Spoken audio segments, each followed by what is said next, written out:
Hello बच्चों। आज आप लोगों को मैं समिति और संस्था में अंतर बतलाऊंगी। जैसा कि इसके डेफिनेशन और अर्थ तो आपको बन ही रहा होगा, तो आज मैं इनमें डिफरेंस बतवाऊंगी बिटवीन समिति एंड संस्था, है ना। तो समिति के कुछ औपचारिक नियम होते हैं जो सामान्यतः लिखित रूप में होते हैं, और संस्था के अलिखित अनौपचारिक नियम जनरीतियाँ, प्रथाओं, परंपराओं और रूढ़ियों के रूप में होते हैं। ठीक है। सेकंड है,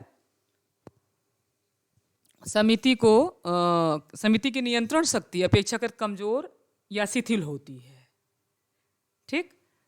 और संस्था की जो नियंत्रण शक्ति होती है वो अधिक होती है। संस्था द्वारा मान्य रीति नीति के विरुद्ध आचरण करना अनुचित और असामाजिक समझा जाता है। थर्ड पॉइंट है, समिति विशेष हितों या उद्देश्यों की पूर्ति करती है, जबकि संस्था सामान्यतः मौलिक आवश्यकताओं की पूर्ति में योग देती है, जैसे संतानोत्पत्ति, भोजन आदि। फोर्थ है, समिति व्यक्तियों का एक संगठित समूह है। संस्था नियमों, विधि विधानों और कार्य प्रणालियों की एक व्यवस्था है। पांचवा पॉइंट है, व्यक्तियों के समूह के रूप में समिति को देखा जा सकता है, अतः यह मूर्त स्वरूप में है, और संस्था अमूर्त है क्योंकि यह नियमों, कार्य प्रणाली आदि की व्यवस्था है जिसे देखा नहीं जा सकता, है ना। और छठवां है, समिति स्थापित की जाती है उद्देश्यों की पूर्ति के लिए। यह बताया जा सकता है कि किस समिति की स्थापना किसके द्वारा की गई है या किसने की है। और संस्था का धीरे धीरे स्वतः ही विकास होता है, और यह नहीं कहा जा सकता कि इनकी स्थापना या उत्पत्ति या विकास किसने किया।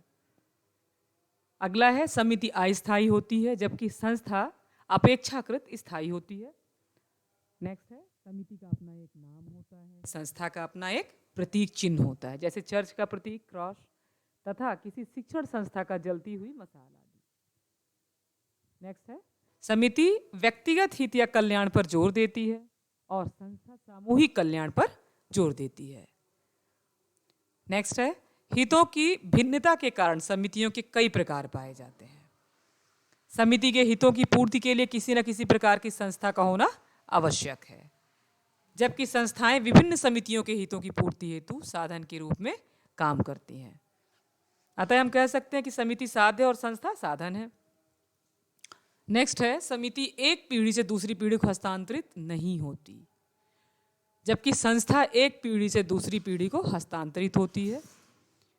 लास्ट है, मनुष्य समितियों के सदस्य होते हैं जबकि मनुष्य संस्थाओं के सदस्य नहीं हो सकते, क्योंकि संस्था नियमों और कार्य प्रणालियों की व्यवस्था है जो कि अमूर्त है, जबकि समिति मूर्त स्वरूप में है और हितों या उद्देश्यों की पूर्ति के लिए बनाई जाती समिति, जबकि संस्था कार्य प्रणालियों, नियमों, जनरीतियों या प्रथाओं, परंपराओं के रूप में पाई जाती हैं।